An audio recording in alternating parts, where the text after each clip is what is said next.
एक राजा के मंत्री थे, वो बड़े सत्संगी थे, तो उनका अभ्यास पड़ गया था कि जैसे कुछ भी हो तो जैसे भगवान की बड़ी कृपा। तो राजा के साथ शिकार खेलने गए थे, प्रत्यंचा खींची और चूक हो गई तो अंगूठा यहाँ से कट गया।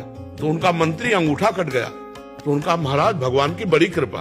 बोले मेरा अंगूठा कटा और तू कह रहा भगवान की कृपा, इसको जेल में डाल दो। बोले ये भी भगवान की बड़ी कृपा। उनको अनुभव था कि मंगल भवन भगवान से कभी अमंगल हो ही नहीं सकता। उस समय तो औषधियों का जोर था, अंगूठा कुछ दिन में ठीक हो गया। फिर शिकार खेलने गए तो कुछ सैनिक संग थे, मंत्री तो जेल में थे, तो सैनिक पीछे रह गए, उनका घोड़ा आगे बढ़ गया। तो दूसरी सीमा में एक मनुष्य को ढूंढा जा रहा था नरबलि देने के लिए।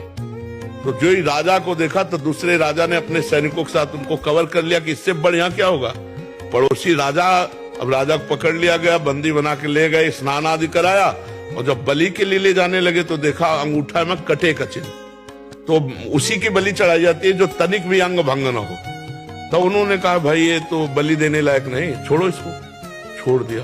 अब उनको लगा यार मंत्री ने ठीक कहा था, अगर अंगूठा न कटा होता तो गला कट जाता, भगवान की बड़ी कृपा।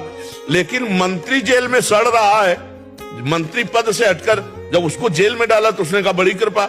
अब गए सीधे मंत्री को बुलाया और कहा भाई हमारा अंगूठा अगर ना कटा होता तो गला कट जाता, पूरी बात बताई, लेकिन तुम जेल में सड़ रहे हो, ये कौन सी तुम्हारी कृपा। बोले महाराज मैं मंत्री हूं, सैनिक कहीं भी पीछे रह जाते मेरा घोड़ा आपके साथ होता, और आप बंदी बनाए जाते मैं बनाया आप तो अंगूठे के कटे होने से बच जाते, लेकिन मेरी बलि चढ़ जाती। तो भगवान ने मुझे जेल में रखा है, बड़ी कृपा।